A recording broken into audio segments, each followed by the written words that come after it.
Hello दोस्तों, अस्सलाम वालेकुम, नमस्कार। मैं आपका दोस्त अनवर खान बोलना तो है। मैं आपका एक बार फिर से स्वागत है। साथियों, सबसे पहले तो सभी देशवासियों को दीपावली की हार्दिक शुभकामनाएं, धनतेरस की हार्दिक शुभकामनाएं, भैया दूज की हार्दिक शुभकामनाएं।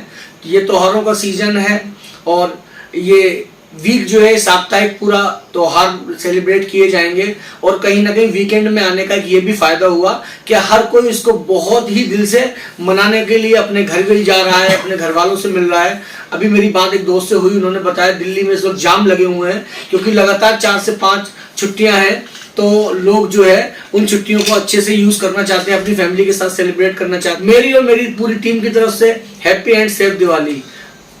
अच्छे से दिवाली मनाइए, आप और आपका परिवार सुरक्षित रहे, यही हमारी कामना है। साथियों, आप लोगों ने हमारा पिछला वीडियो देखा होगा जो हमने डेंगू पर तैयार किया है कि अगर हम बदायूं जिले की बात करें तो बदायूं में इस वक्त डेंगू का प्रकोप है और कई गांव ऐसे हैं जहां पूरी तरह से डेंगू ने अपने पैर पसार लिए हैं और एक बड़ी जनसंख्या डेंगू से प्रभावित है। उसके साथ साथ डेंगू के साथ अगर हम बात करें तो टाइफाइड, मलेरिया, वायरल फीवर, इसने भी लोगों को परेशान कर रखा है। सबसे बड़ी परेशानी की बात यह है कि जब ये बीमारियां लोगों को घेरती हैं तो स्वस्थ होने के बाद भी बहुत वक्त लगता है इससे उभरने में। शरीर इतना कमजोर हो जाता है कि एकदम से आप अपनी जो सामान्य जीवन है उस पर आप नहीं आ पाते। हमने जो वीडियो बनाया, हमने ये आपको बताने की कोशिश की कि किस तरह से आपको प्रिकॉशन लेना है जब ये इस तरह की बीमारियां जब घर कर जाएं तो आपको क्या सावधानियां बरतनी चाहिए। उस पर बेमौसम बारिश ने और भी ज्यादा बुरा हाल किया, जगह जगह पानी भरा हुआ है, गड्ढों में सब जगह मच्छर पैदा हो रहे हैं। अगर हम बात करें तैयारियों की, जिला नगर पंचायत, नगर पालिका परिषद, ग्राम पंचायतों की, तो इतनी बहुत ज्यादा तैयारियां हमें दिखाई देने को मिल नहीं रही हैं। अगर हम लोगों की बात करें, लोगों से जब हमने बात की तो लोगों ने यही बताया कि कोई बहुत ज्यादा इसको लेकर सावधानियां बरती नहीं जा रही हैं, बहुत ज्यादा कुछ दवाइयां छिड़की नहीं जा रही हैं। इस वीडियो के बाद अब हम बात करते हैं बदायूं के कस्बा सहसवान की। सहसवान से भी लगातार कुछ गांव ऐसे हैं जहां डेंगू ने बुरी तरह से लोगों को जकड़ रखा है। हमने इस वीडियो को बनाया, हमने आपको बताया कि सहसवान में कौन कौन से ऐसे हॉस्पिटल्स हैं जहाँ ट्रीटमेंट हो रहा है। डॉक्टर रामनिवास गुप्ता का हमने बताया, लाइन लगी हुई है, ट्रीटमेंट हो रहा है। डॉक्टर सैफुर रहमान का हमने आपको बताया और इसी के साथ कल हम ईशान माहेश्वरी से हमने मुलाकात करने की कोशिश की लेकिन वो अवेलेबल नहीं थे और वीडियो डालना भी जरूरी था क्योंकि इन्फॉर्मेशन आपको पहुंचानी थी, आपको कन्वे करना थी। तो आज डॉक्टर प्रशांत सहसवान में है, आरोग्य के नाम से। स्टेट बैंक के बराबर में इनका एक हॉस्पिटल है, मल्टी स्पेशलिटी हॉस्पिटल है। यहाँ पर भी लोगों का ये कहना है कि अच्छी तरह से ट्रीटमेंट किया जा रहा है और जानकारियां प्रोवाइड की जा रही हैं। मेरे साथ हैं डॉक्टर प्रशांत माहेश्वरी जी। चलिए उनसे बात करते हैं और जानने की कोशिश करते हैं कि आखिर क्या है ये डेंगू और किस तरह से इससे बचाव कर सकते हैं। मेरे साथ डॉक्टर प्रशांत माहेश्वरी जी। डॉक्टर साहब, आपका बहुत बहुत स्वागत। धन्यवाद अनवर भाई, हमें ये मौका देने के लिए। डॉक्टर साहब, इस वक्त आपको भी ये देख रहे होंगे क्योंकि आप लगातार डेंगू के मरीजों की संख्या बढ़ रही है और प्लेटलेट्स कम होना कोई बड़ी चीज नहीं है। तो इस सब को लेकर आपको क्या कहना है, इस पूरे सिनेरियो को किस प्रकार से देखते हैं आप? डेंगू, जैसा आप सब लोग जानते हैं, एक वायरल डिजीज है, वायरस के द्वारा होती है जी। और इसका एक वायरस जिस कीटा के थ्रू फैलता है वो उसे वेक्टर बोलते हैं। वेक्टर इसका है मच्छर, मॉस्किटो जी। एडीज एजिप्टी मॉस्किटो का नाम है जिससे ये डेंगू फैलता है जी। राइट जी। अब मैं स्टेप बाय स्टेप आपको जानकारी साझा करूंगा। बिल्कुल बिल्कुल। कि डेंगू के क्या सिम्टम होते हैं, कैसे उसकी डायग्नोसिस होती है, क्या ट्रीटमेंट है, एडमिशन क्राइटेरिया क्या है। हम भी यही चाहते हैं कि सारी इंफॉर्मेशन लोगों तक पहुंचे और आम जनता को क्या सावधानियां बरतनी चाहिए। जी जी जी। पॉजिटिव एजेंट मैं आपको बता चुका हूँ। डेंगू वायरस होता है जो फ्लेविविरिडी फैमिली का है, जिसके 4 टाइप होते हैं। ठीक है। डेन 1 to डेन 4 जो एडीज एजिप्टी मॉस्किटो के थ्रू फैलता है। इस मच्छर की पहचान जो है, आम जनता की भाषा में बताऊं, ये धारीदार मच्छर होता है। ये धारीदार मच्छर होता है जिसके पेट पर सफेद और ब्लैक ऑल्टरनेटिव लाइनिंग होती है। जी जी जी। और प्राय ये मच्छर जो है दिन के समय में काटता है। मच्छर के काटने से जो वायरस है वो पेशेंट के ब्लड में चला जाता है। ठीक है। ठीक। अब हम अगर सिम्टम्स की बात करें तो इसके जनरल सिम्टम्स बुखार के साथ मसल पेन, मांसपेशियों में दर्द होना, हड्डियों में दर्द होना, आंखों के पीछे दर्द होना, सर में दर्द होना, उल्टियां वगैरह भी आती हैं, वॉमिटिंग जी, और कभी कभी ब्लीडिंग की भी दिक्कत रहती है। ये इसके कॉमन सिम्टम्स हैं। पूरी जो बीमारी है उसे 3 स्टेज में हम बांट सकते हैं। टोटल जो बीमारी का ड्यूरेशन है वो 2 to 7 डेज का है। ठीक है, मोटा मोटा 1 हफ्ते का ड्यूरेशन है। शुरू के 3 दिन 1 to 3 डे को हम फेब्राइल स्टेज बोलते हैं, यानी 1 से 3 दिन तक बुखार आएगा, साथ में ये सिम्टम्स होंगे जो मैं पहले बता चुका हूँ। जी 3 से 6 दिन पे कहानी शुरू होती है, जिसकी वजह से जो आम जनता है उसमें इतना त्राहिमाम है, जो डेंगू का नाम सुनते ही भयावह हो जाती है। उसे कहते हैं क्रिटिकल स्टेज। और 7 डेज के बाद रिकवरी शुरू होती है, तो उसे रिकवरी फेज कहते हैं। ठीक है, शुरू के 3 दिन में पेशेंट को केवल माइल्ड सिम्टम्स होते हैं, जैसे बुखार के साथ में दर्द और जो मैंने बताया। ठीक है, तो इसमें और जो वायरल इलनेस हैं उसमें भी ये सिम्टम होते हैं। तो कभी कभी डॉक्टर्स भी, हम लोग और पेशेंट भी कंफ्यूज होता है कि डेंगू है या नहीं है। तो शुरू के 3 दिन में इतना पैनिक होने की जरूरत नहीं है जी। हमें वेट करना है कि अगर अब हम आते हैं डेंजर साइंस पर, हमें केवल डेंजर साइंस को वॉच करना है, जो खतरनाक लक्षण होते हैं डेंगू के। खतरनाक लक्षणों में जैसे पेट में एकदम से दर्द होना, severe abdominal pain, persistent vomiting, लगातार उल्टियां होना, कम से कम 24 घंटे में 4-5 उल्टियां हो गई। Patient is unable to take orally, मुंह से पेशेंट कुछ ले नहीं पा रहा है, खा रहा है तो पलट दे रहा है। फ्लूइड एक्युमुलेशन, सूजन आ रही है, पेट में पानी भर रहा है, पैरों पे सूजन है, फेशियल स्वेलिंग है, ब्लीडिंग, नाक से ब्लीडिंग हो रही है, मसूड़ों में ब्लीडिंग हो रही है, ब्लीडिंग हो गया। और हो गया लेथार्जीनेस, वीकनेस, बहुत ज्यादा डल है पेशेंट, लेथार्जिक है, सेमी कॉन्शियस है, स्टूपर है।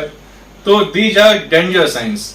अगर ये डेंजर साइंस इनमें से प्रेजेंट हैं, तब हमें डरने की जरूरत है।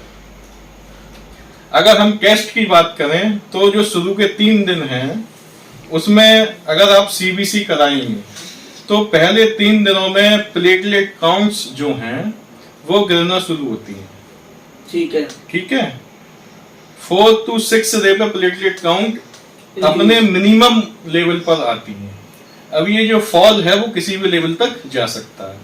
जैसे मैं रेगुलरली देख रहा हूँ टेस्ट में, किसी पेशेंट में 50,000 तक गिर रही है, किसी में 90 तक, किसी में बिलो 50 भी जा रही है। तो ये डिपेंड करता है पेशेंट की फिजिकल कंडीशन पर, उसकी एज ग्रुप पर, अदर फैक्टर्स, इम्यूनिटी पावर पर। जी। दूसरा, मैं अपने साथी क्लिनिशियंस और का ध्यान आकर्षित करना चाहूंगा, केवल प्लेटलेट काउंट ही नहीं देखना है, उससे ज्यादा इंपॉर्टेंट है हेमाटोक्रिट।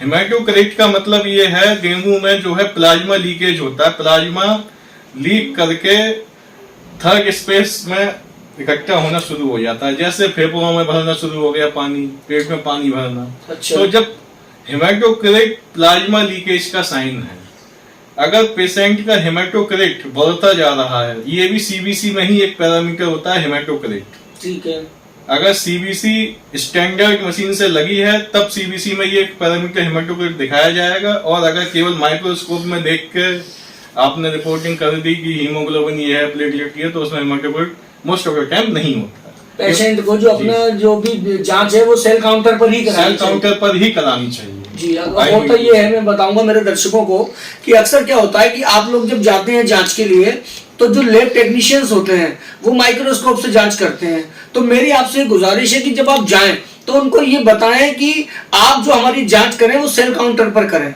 सेल काउंटर एक प्रक्रिया होती है, जब आप उसके थ्रू जांच करवाएंगे तो आपका जो प्लेटलेट्स का एग्जैक्ट काउंट है, सही गणना है, वो सामने आ जाएगी। और जैसे कि डॉक्टर साहब दूसरी बात जो बता रहे हैं वो भी आप सुनिए आप लोग जी। तो दूसरा आपने क्या बताया, हेमाटोक्रिट ठीक है। प्लेटलेट और हेमाटोक्रिट का अपोजिट रिलेशन होता है। ठीक है। जैसे डेंगू में प्लेटलेट काउंट गिरता है, हेमाटोक्रिट बढ़ता है। जैसे मैंने बताया प्लेटलेट काउंट 4 to 6 डे पर मिनिमम होगा, तो हेमाटोक्रिट मैक्सिमम होगा। उनमें 3 कंपोनेंट्स होते हैं, आरबीसी, डब्ल्यूबीसी एंड प्लाज्मा।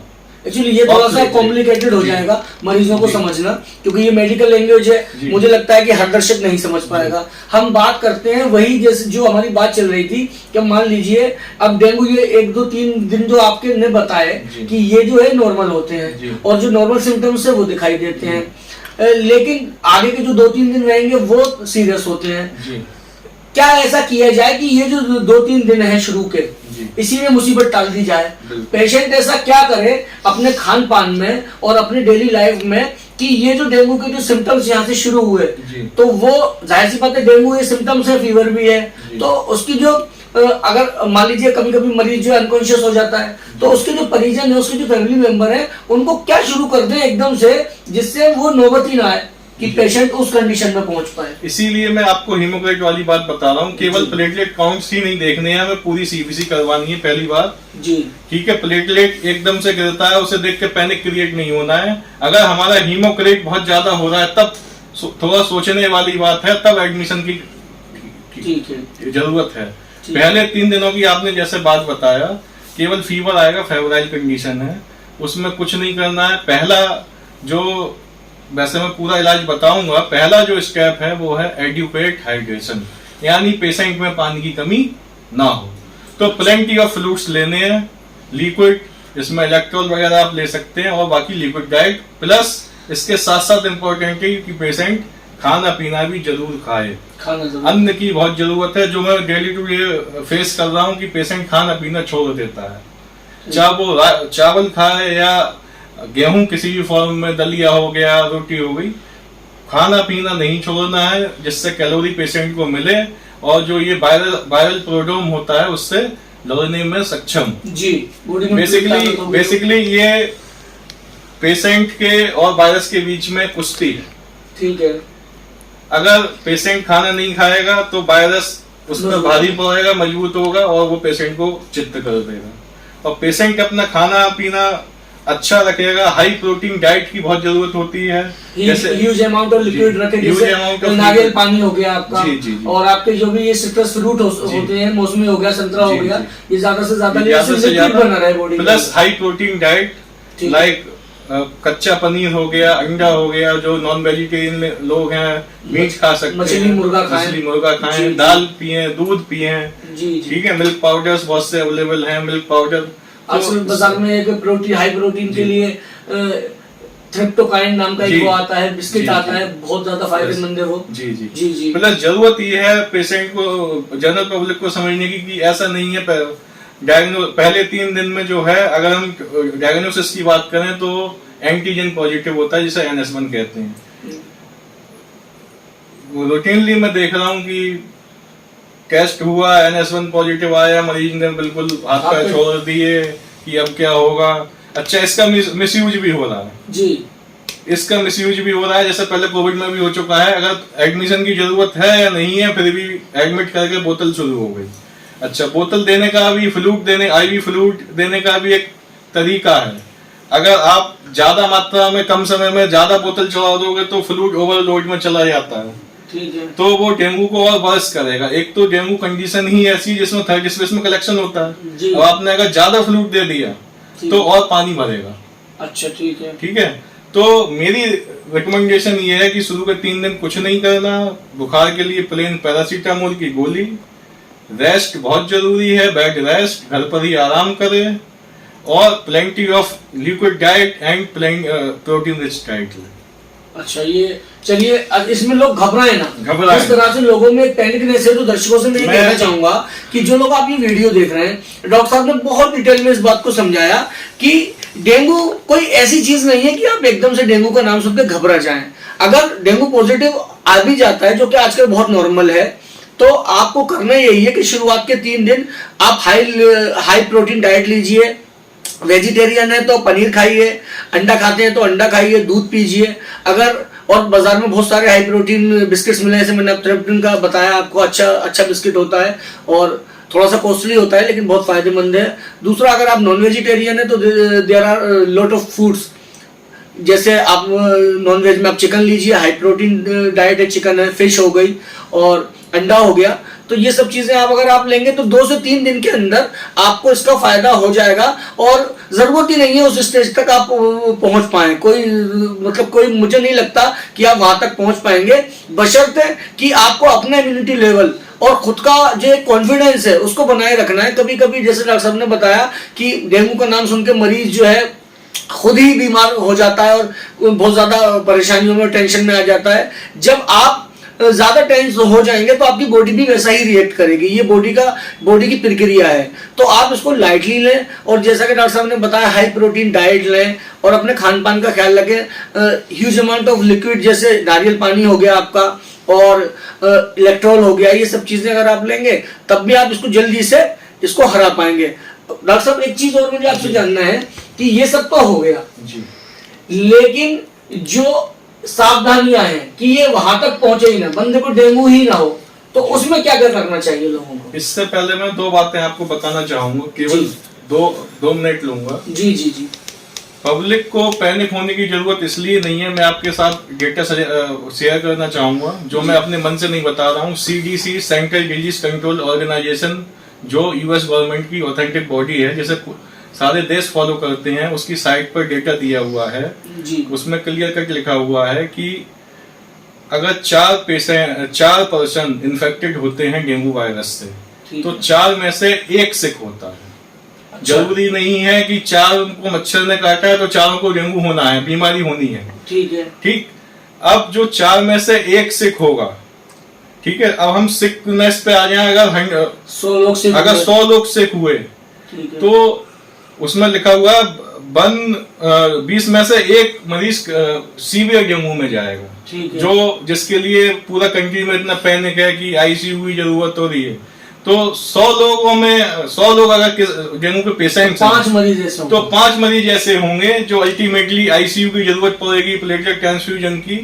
95 लोग सादा ट्रीटमेंट पर ही सही हो जाएंगे। दूसरी बात यह है, हॉस्पिटल में एडमिशन की जरूरत कब है?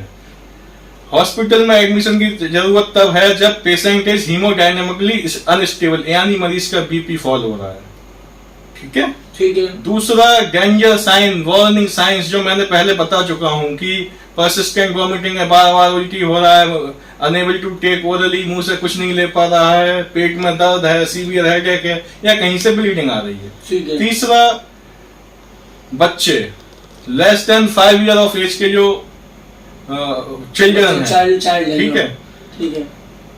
Old age more than 60 years के जो पर्सन है वो विद कोमॉर्बिड कंडीशन, जैसे अनकंट्रोल्ड डायबिटीज है, अनकंट्रोल्ड हाइपरटेंशन है, किडनी की कोई दिक्कत है, क्रोनिक लिवर की दिक्कत है जी, या डेंगू जो है अदर ऑर्गन पर भी इफेक्ट आता है, जो मैंने क्रिटिकल फेज आपको बताई थी। जब प्लाज्मा लीकेज होगा तो उसमें क्या होता है, लीवर पर भी जो आता है, जैसे आपके टॉक्सिसिटी कहते हैं, दिमाग पे भी जो आता है एंसेफेलोपैथी कहते हैं। तो अगर ये पे भी आ सकता है, लंग्स पे भी, तो अगर ये सब आ रहा है, ऑर्गन डिसफंक्शन हो रहा है, या डेंजर साइंस है, या पेशेंट हीमोडायनेमिकली अनस्टेबल है, या चौथा मैं बताना चाहूंगा प्रेग्नेंट मदर, प्रेग्नेंट लेडीज, क्योंकि डेंगू वायरस जो है इन यूट्रो ट्रांसफर होता है बच्चे में। अच्छा। अगर कोई लेडी प्रेग्नेंट है और उसे डेंगू वायरस का इन्फेक्शन है तो बच्चे में जा सकता है और बच्चेदानी के अंदर ही चांस है कि बच्चा बेकार हो जाए, IUD हो जाए, इंटरयूटेराइन डेथ हो जाए। अच्छा। तो उसमें प्रेग्नेंट लेडी को हॉस्पिटल में एडमिशन होने की जरूरत है। ठीक है, ठीक है। प्लेटलेट काउंट को बार बार देख के पैनिक नहीं होना है कि 40,000 हो गई, 30,000 हो गई। अगर 50,000 से नीचे है प्लेटलेट काउंट, कोई डेंजर साइन नहीं है तो कोई घबराने की बात नहीं है। 50,000 से नीचे है, डेंजर साइन है तो आप हॉस्पिटल में जाकर एडमिट हो जाइए। अगर ब्लीडिंग हो रही है तब प्लेटलेट चढ़ाने की जरूरत है, या फिर इतनी ज्यादा कम हो गई जो 20,000 10,000 प्लेटलेट है तो उसमें ऑब्वियसली मेरा जो एक्सपीरियंस है उसमें फिर ये सब ऑर्गन डिसफंक्शन भी होता है। कोई सिंगल चीज नहीं होती कि केवल ब्लीडिंग ही हो रही है और ठीक है। अब आप बचाव की बात पर आते हैं कि पब्लिक कैसे बच सकती है। ठीक है, तो पहला होता है कंट्रोल, मॉस्किटो कंट्रोल मेजर्स। ठीक है, इंसेक्ट रिपेलेंट वगैरह ये मार्केट में अवेलेबल है, ये आप यूज करें जी। दूसरा होता है लार्वल कंट्रोल। लार्वा जो है पानी में मच्छरों के पाए जाते हैं, तो ये एक जनरल अवेयरनेस की बात है कि हमारे अपने घर को भी साफ करना है और बाहर, घर के बाहर को भी साफ करना ठीक है। बाहर गमले रखे हैं, टायर रखे हैं, जो भी जिसमें भी वाटर कलेक्ट हो सकता है आप उसे पलटते रहें, साफ सफाई रखें जी। ठीक है। तीसरा क्या है, लाइफ स्टाइल चेंजेस। पूरे बाजू के कपड़े पहने, शर्ट भी, जो हम दोनों ने मिलते ही शर्ट भी पहन जी जी जी ठीक, और प्लस अपना खान पान अच्छा रखें। अच्छा, मैं आपसे एक चीज जानना चाहूंगा, पहले क्या होता था कि जहां जहां पानी भर जाता था वहां हम लोग मिट्टी का तेल, केरोसिन डाल दिया करते थे। जब केरोसिन राशन की दुकानों पे अवेलेबल होता था तो हर घर में मिल जाती थी उसकी क्वांटिटी। अब राशन की दुकानों पर तो केरोसिन मिलता नहीं है और आसानी से मुझे लगता है अवेलेबल भी नहीं है केरोसिन। इस कंडीशन में कोई एक ऐसा सस्ता कोई दवा आती हो छिड़काव के लिए कि जैसे घर में क्या आसपास गड्ढे हैं, तो अब मान लीजिए अगर नगर पालिकाओं या नगर पंचायतों की तरफ से ऐसा हो रहा है कि वो छिड़काव नहीं हो रहा है और जो कि अक्सर ऐसी लापरवाही बहुत सामने आ रही है देखने में, तो उस कंडीशन में कौन सी ऐसी दवा है कि भाई अगर लगा कि 5 घर है तो लाइए थोड़े थोड़े पैसे डाल के दवा ले आए, उन गड्ढों में डाल दें। कोई ऐसी मार्केट में ऐसी क्या चीज है जो बहुत माइनर से जिसके प्राइस हो, तो वो कोई है? आप ऐसे को सजेस्ट करेंगे आप? देखिए, मैं नाम तो नहीं बता पाऊंगा क्योंकि ये जो एपिडेमियोलॉजिस्ट होते हैं, जैसे जिला एपिडेमियोलॉजिस्ट होते हैं, वो क्लियर कट बता पाएंगे। लेकिन लार्वा को कंट्रोल करने के लिए कई सारी आती हैं दवाएं। अच्छा, आती हैं जी, तो वो लेके अगर पानी में छिड़क दी जाए और वो अपने आसपास, और जैसा कि देखिए डॉक्टर साहब ने बताया, अपने दर्शकों से एक बात मैं जरूर शेयर करना चाहूंगा कि हम लोग क्या करते हैं, हम लोग दवाइयां तो हजारों रुपए की खा जाते हैं, लेकिन हम अपने इलाज पर हजारों रुपए खर्च कर लेते हैं। लेकिन जो हमारी जो प्रिकॉशंस हैं, जो सबसे पहली सावधानी है कि घर में मच्छर ना हो। अक्सर मैंने देखा कि खान पान बहुत अच्छा है लोगों का, सब कुछ बहुत अच्छा है, लेकिन मॉस्किटो कार्टिज नहीं है घर में। 70 से 80 रुपए का आता है, 10 से 15 दिन चल जाता है। अगर आप उसका एवरेज काउंट करें तो 4-5 रुपए पर डे का होता है। लेकिन मैंने देखा बहुत सारे घरों में कि कार्टिज भी लगी हुई है लेकिन उसमें दवा नहीं है, रिफिल नहीं है।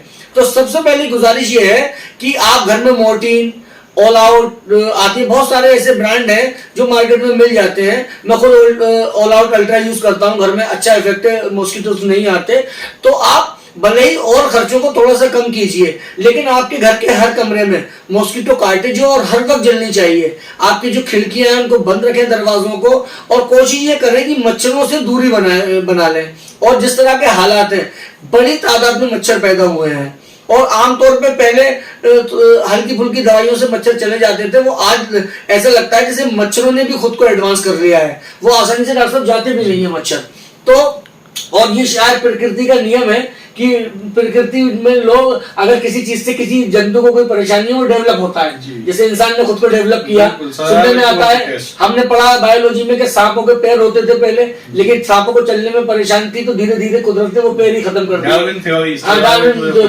जिराफ के जो था वो हाइट कम होती थी, पैर ऊंचे थे, सहारा में था तो जिराफ उचक के पेड़ पत्ते खाते थे तो गर्दन ऊपर होती चली गई, कुदरत ने दे दी। तो ब्रीड जो है खुद को बदलती है। अब हमने दवाइयां, इलाज जो हमने दवाइयां और मेडिसिन इजाद की है, अब ये मच्छर भी आसानी से लड़ पा रहे हैं उससे। तो कोई भी ऐसी चीज आप घर में लगाएं जिससे मच्छरों पे असर हो, और जैसे डॉक्टर साहब ने बताया फुल बाजू के कपड़े पहने।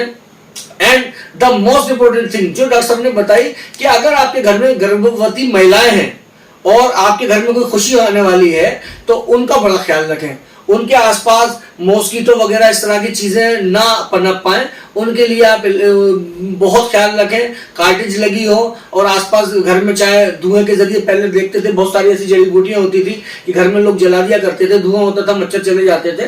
तो इन सब चीजों का आप लोगों को ख्याल रखना है। और ये डॉक्टर साहब से जो आज हमारी बात हुई है, वैक्सीन का भी है जी, डॉक्टर साहब ने एक बड़ी इन्फॉर्मेशन दी और डॉक्टर साहब से वैक्सीन के बारे में डॉक्टर साहब से जी डॉक्टर साहब वैक्सीन क्या बताइए? डेंगू की वैक्सीन का जो इंडिया में स्टेटस है अभी क्लिनिकल ट्रायल में है। ठीक है। अदर कंट्री में डेंगू वैरिक्स नाम से वैक्सीन आती है, जो आपके साउथ अमेरिका है, इन कंट्रीज में जहाँ डेंगू एंडेमिक है, वहाँ WHO ने FDA ने रिकमेंडेशन दे दी है, अप्रूव्ड है for 6 to 9 to 16 years of age children में, बच्चों में बेसिकली अप्रूव्ड है। ठीक है। इंडिया में अभी ये अंडर ट्रायल है, तो आपके माध्यम से मैं गवर्नमेंट से भी रिक्वेस्ट करूंगा कि उसे फास्ट ट्रैक किया जाए। इंडिया में भी वैक्सीन अवेलेबल होनी चाहिए। हाँ, अगर वैक्सीन अवेलेबल हो जाए तो जिस तरह से कोरोना से हम लोग जीत पाए और लड़ पाए, और कोरोना क्योंकि एक महामारी थी तो उस पर मेहनत भी हुई, और वो मुझे लगता है शायद अब तक की सबसे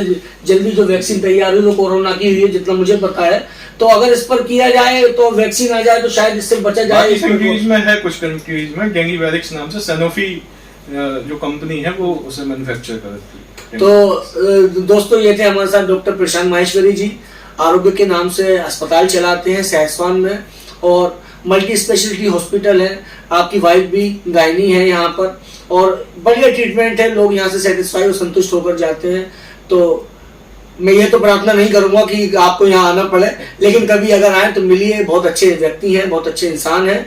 और साथ ही बहुत बहुत धन्यवाद, जुड़े रहिए। और भी अगर आपको लगता है कि हमें कोई बात उठानी चाहिए, आप कमेंट बॉक्स में जाकर हमें वो बता सकते हैं। कहीं कोई अत्याचार हो रहा है, कहीं कोई जुल्म हो रहा है, कोई आपको प्रताड़ित कर रहा है, तो आप हम तक अपनी आवाज पहुंचाइए। हम कोशिश करेंगे आपकी बात को दुनिया के सामने लाने की। साथियों, एक बार फिर से समस्त देशवासियों को दीपावली, धनतेरस और भैया दूज की हार्दिक शुभकामनाएं।